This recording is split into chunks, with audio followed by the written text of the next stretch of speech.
कोणत्याही शासकीय निमशासकीय कार्यालयांना नियमांच्या चौकटीत राहून कामकाज करावे लागते। त्यानुसार महावितरण कंपनीला देखील ग्राहकांना सेवा देण्यासाठी नियमांचे पालन करावे लागते।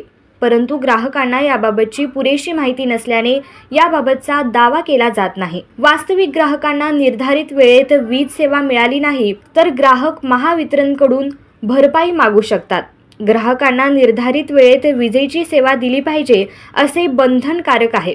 जर निर्धारित वेळेत सुविधा दिली गेली नाही तर महावितरणकडून ग्राहकाला भरपाई मिळू शकते। लघु आणि उच्च दाब ग्राहकांना प्रति तास प्रमाणे भरपाई मागण्याचा अधिकार आहे। वेळेत वीज आली नाही, फ्यूज दुरुस्ती, जळालेले मीटर, भूमिगत लाईन याबाबत शहरी आणि ग्रामीण भागासाठी भरपाईची तरतूद आहे। फ्यूज दुरुस्ती संदर्भात तक्रार आल्यानंतर ही तक्रार शहरी विभागाची असेल तर पुढील 3 तासात दुरुस्ती करावी असे बंधनकारक आहे।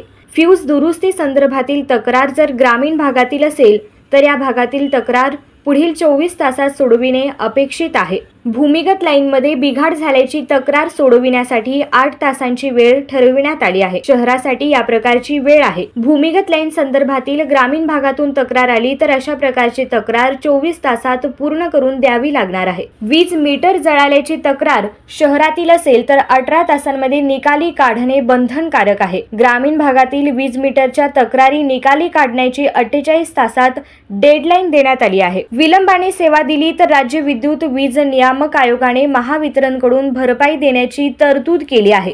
लघुदाब ग्राहकांना प्रति तास 50 रुपये किंवा जास्तीत जास्त 500 रुपये आणि उच्च दाब ग्राहकांना प्रति तास 100 रुपये आणि जास्तीत जास्त 1000 रुपयांची भरपाईची तरतूद केली आहे।